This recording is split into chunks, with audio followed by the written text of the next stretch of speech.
बोलो श्री कृष्णचंद्र भगवान की जय। जब महाभारत का युद्ध शुरू होने वाला था, तब कौरवों व पांडवों की सेना कुरुक्षेत्र में युद्ध के लिए एकत्रित हुई। तब श्री कृष्ण जी ने अधीर और किम कर्तव्य विमूढ़ हुए अर्जुन को श्री गीता जी का ज्ञान सुनाया। उसी श्री गीता जी का अध्याय मैं आपको सुना रही हूँ। अतः आप प्रेम व श्रद्धा के साथ श्री गीता जी के अध्याय का श्रवण करें। श्री ओम नमो भगवते वासुदेवाय। वासुदेव विश्वेश्वराय आदि पुरुष अपरंपार अलेख पुरुषाय नमः। जगत बंधु ज्योति स्वरूप जिये की जाननहार, हरि यश मांगन आयो दास प्रभु के द्वार। बोलो श्री कृष्णचंद्र भगवान की जय। श्री भगवान जी ने अर्जुन को जो गीता ज्ञान दिया सो मुझे मिले। हे भव भय भंजन श्री कृष्ण जी से हम सभी भक्त दास दासी मांगते हैं। हे प्रभु, गीता के ज्ञान के उच्चारण करने से तुम्हारे भक्त पूर्ण ब्रह्म को पाते हैं। प्रभु, हम आपकी शरण में पड़े हैं। हम दास दासी अति दीन गरीब हैं और आप परम प्रवीण आरत दुख भंजन हो। हे श्री कृष्ण भगवान, तेरे भक्तों और संतों के हेतु मैं यह ज्ञान भाषा में कहती हूँ, जिसका आप सभी प्रेम आदर व श्रद्धा से श्रवण करें। श्रीमद् भगवद गीता के दूसरे अध्याय का श्रवण करें। बोलो श्री कृष्णचंद्र भगवान की जय। संजय ने कहा, हे धृतराष्ट्र, तब श्री कृष्ण व्याकुल चित अर्जुन से बोले, हे अर्जुन, अनर्थ के सेवन करने योग्य अपयश कारक मोह इस समय तुम्हारे मन में कहाँ से आया? तुम कायर मत बनो, यह शोभा नहीं देता। तुम हृदय की दुर्बलता को त्याग कर युद्ध के निमित्त खड़े हो जाओ। अर्जुन ने कहा, हे मधुसूदन, मैं रण में पूज्य भीष्म और द्रोणाचार्य के ऊपर बाण प्रहार कर कैसे युद्ध करूं? गुरुजनों को मारकर उनके रक्त से सने भोगों को कैसे भोगूंगा? हम नहीं जानते कि संग्राम में हम दोनों में से कौन जीतेगा। यदि हम जान भी लें तो भी जिनको मार करके हम जीवित रहना नहीं चाहते, वही धृतराष्ट्र के पुत्र हमारे सामने प्रस्तुत हैं।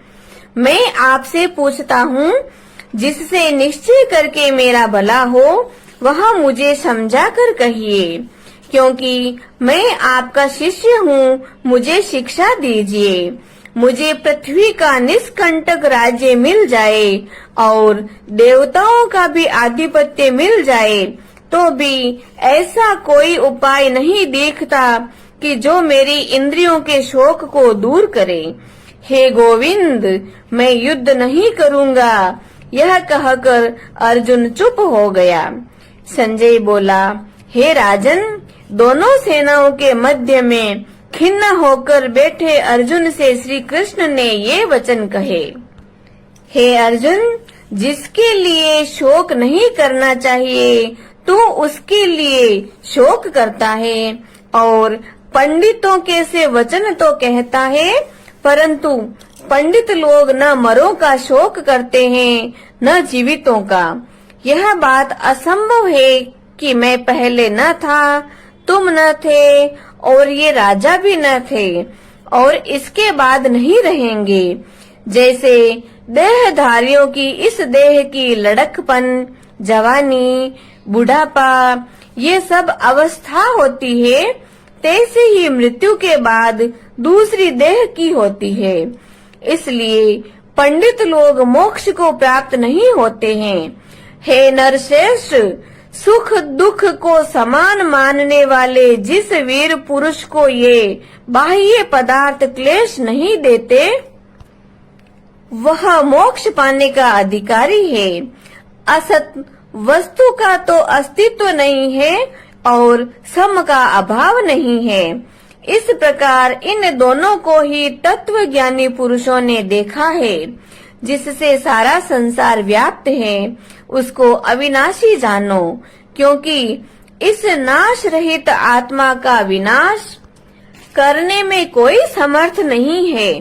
अतएव हे भारत, तुम युद्ध करो। जो पुरुष इस आत्मा को मारने वाला तथा जो मरने वाले मानते हैं वे दोनों ही ज्ञानी नहीं हैं, क्योंकि यह आत्मा न मरती है न मारती है। आत्मा न कभी जन्मती है और न कभी मृत्यु को प्राप्त होती है। नष्ट होने पर भी वह नाश को प्राप्त नहीं होती। जो पुरुष इस आत्मा को नित्य, अविनाशी, निर्विकार और अजन्मा जानता है वह किसको घात करावेगा और किसको मारेगा। जिस प्रकार मनुष्य पुराने वस्त्र को फेंक कर नए वस्त्र ग्रहण करता है, उसी प्रकार आत्मा पुरानी देह छोड़कर नई देह धारण करती है। आत्मा को शस्त्र नहीं काट सकते, अग्नि नहीं जला सकती है, जल भिगो नहीं सकता। यह अविनाशी, सर्वव्यापी, स्थिर, अचल और सनातन है। यह इंद्रियों से जानी नहीं जा सकती, यह कल्पना से भी परे है। इसलिए ऐसा जानते हुए तुम्हें शोक करना उचित नहीं। हे महाबाहो, यदि तुम इस आत्मा को नित्य जन्म लेने और नित्य मरने वाली मानते हो तो भी तुमको शोक नहीं करना चाहिए, क्योंकि जो जन्मा है उसकी मृत्यु और जिसकी मृत्यु हुई है उसका जन्म निश्चय है। अतएव जो बात अनिवार्य है उसके लिए सोच करना व्यर्थ है।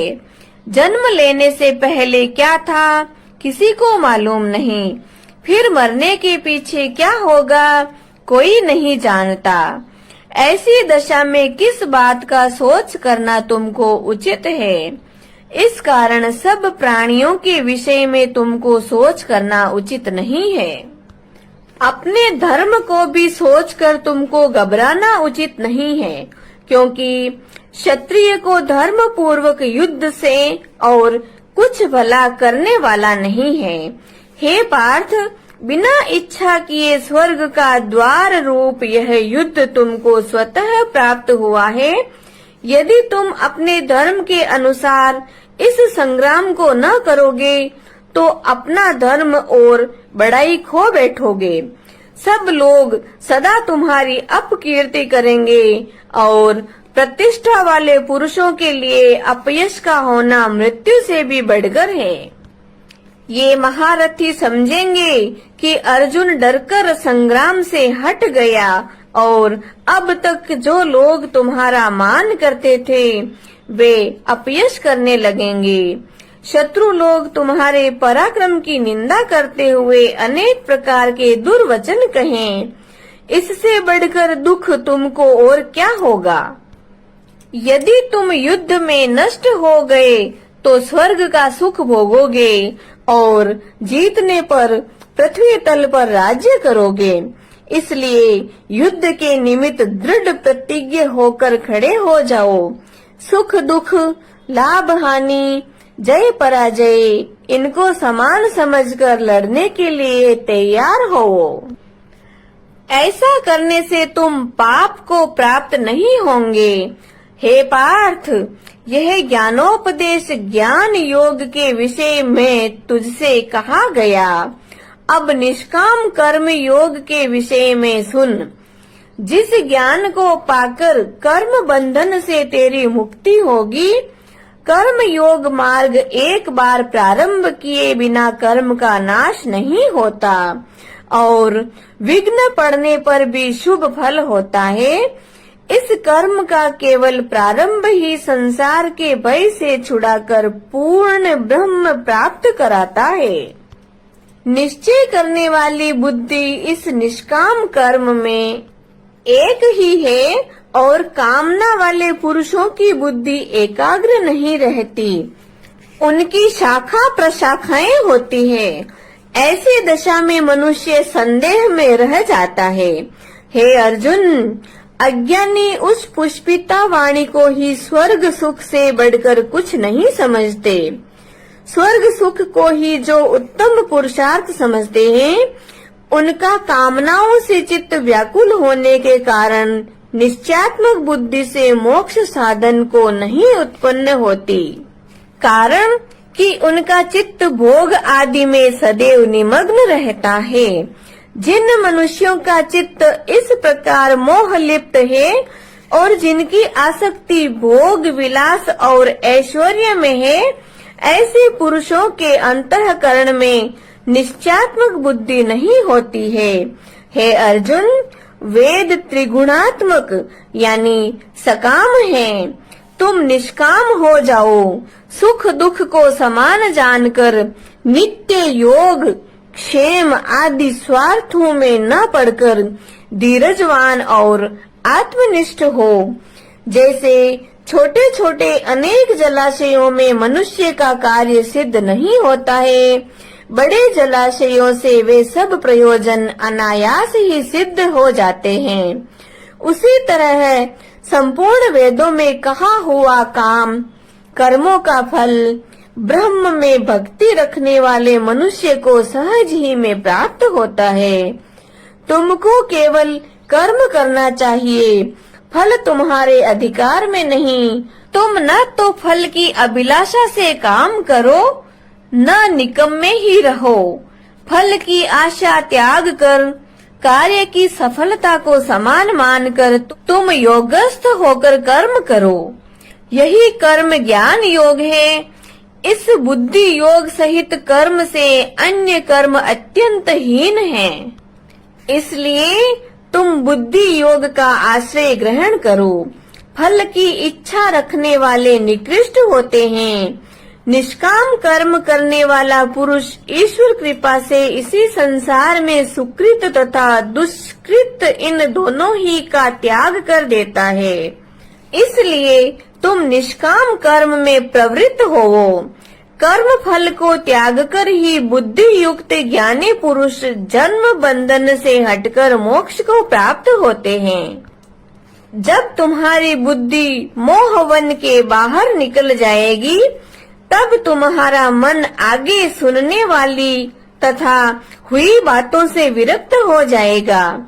अनेक श्रुति स्मृतियों के वचनों को सुनने से तुम्हारी बुद्धि भ्रमित हो गई है। जिस समय वह निश्चल होकर आत्मा में स्थित होगी, तभी तुमको तत्व ज्ञान प्राप्त होगा। अर्जुन ने पूछा, हे केशव, आत्म स्वरूप में निश्चल बुद्धि वाला किसको कहा है? उसके लक्षण क्या हैं? श्री कृष्ण जी बोले, हे अर्जुन, जो महापुरुष मन की सब कामनाओं को त्याग देता है और अपने आप ही में प्रसन्न रहता है, उसको निश्चल बुद्धि कहते हैं।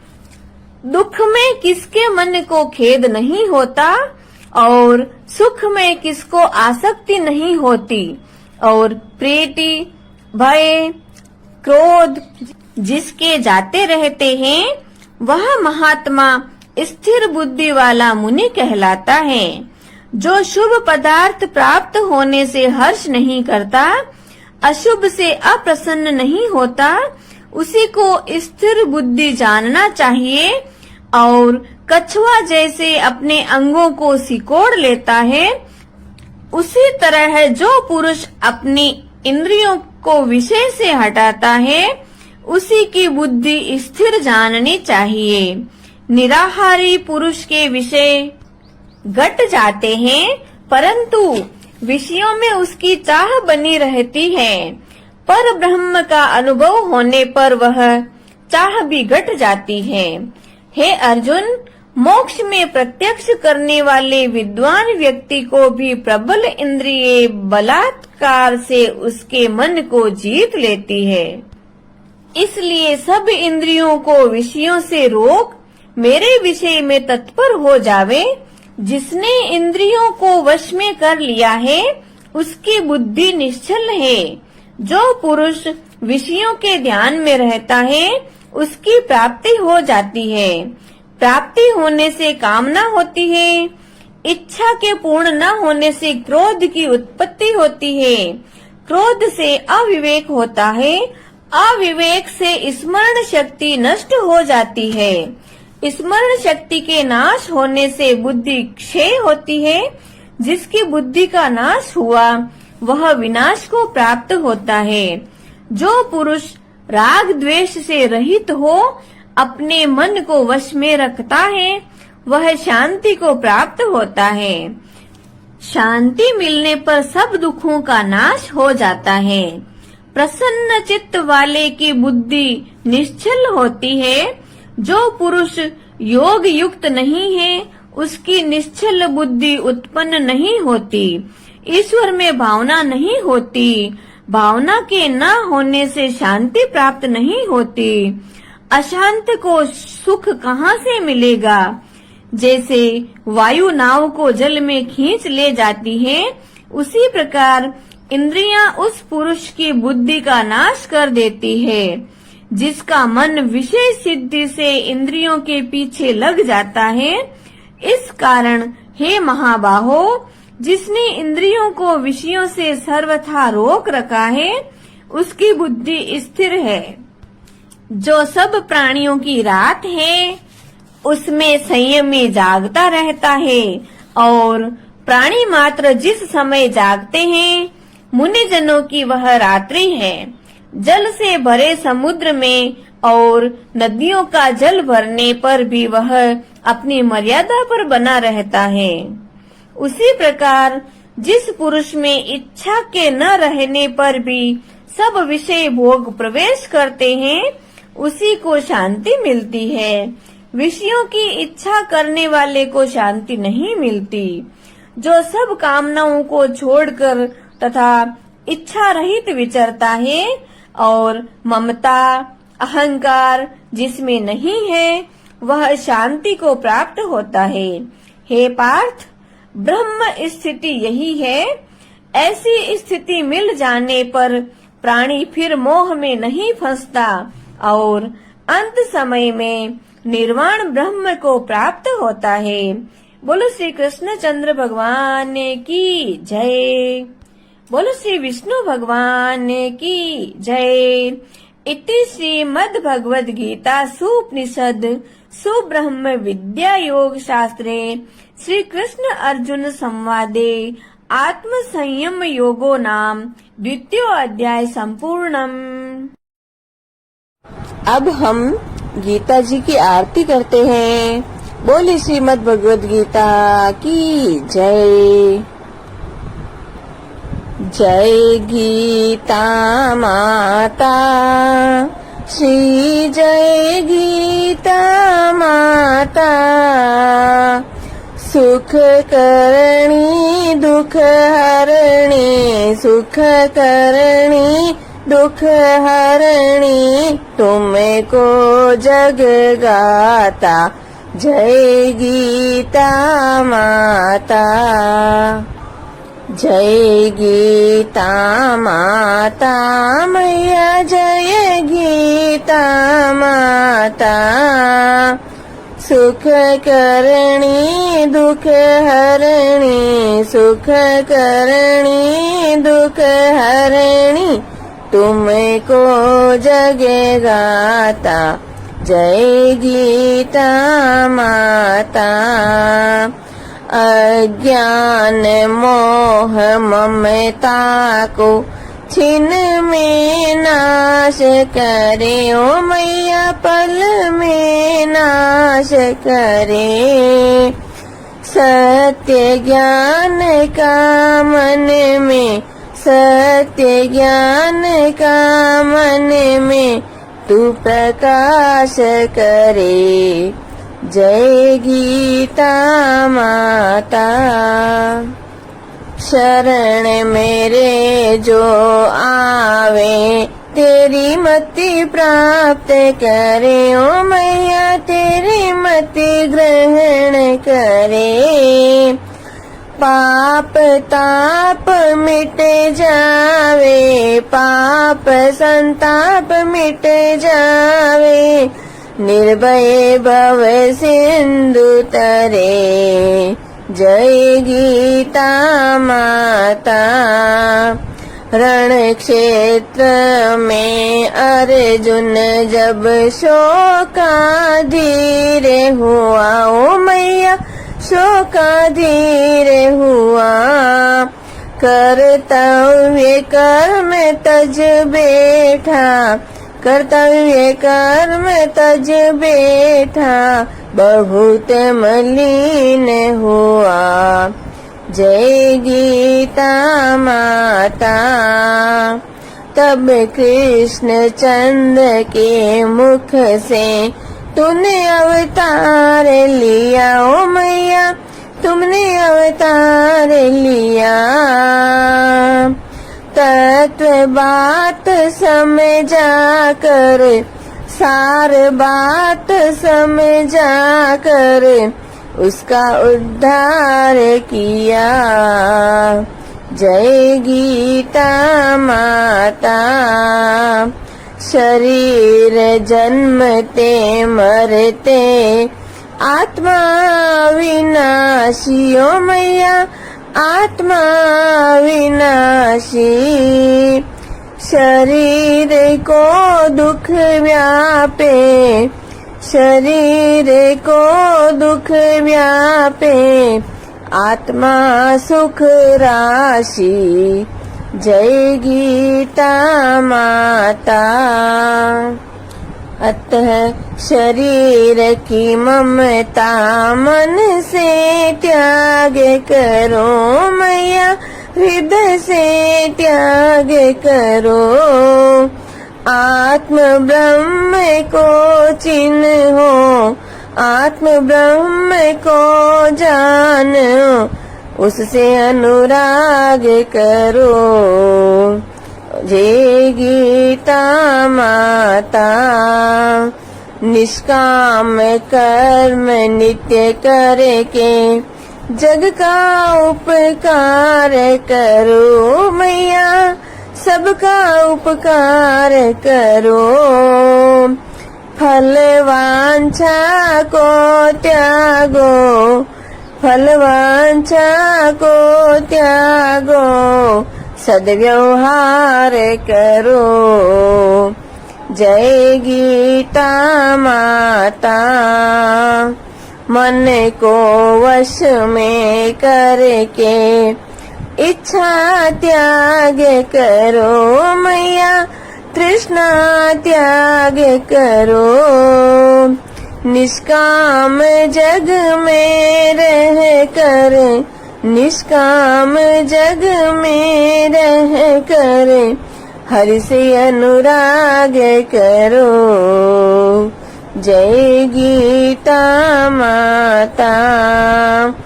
यह उपदेश तेरे जो नर नारी गावे ओ मैया, नर नारी मन में लावे। भगवन भव सागर से वह क्यों न तर जावे। जय गीता माता।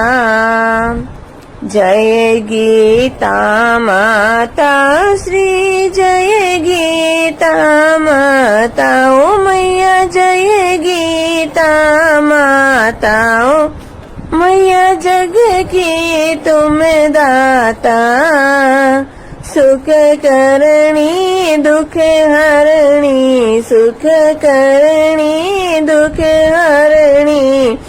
तुमको सब गाता ओ मैया, तुमको जग गाता। जय गीता माता। बोले श्रीमद् भगवद गीता मैया की जय। श्री कृष्ण चंद्र भगवान की जय।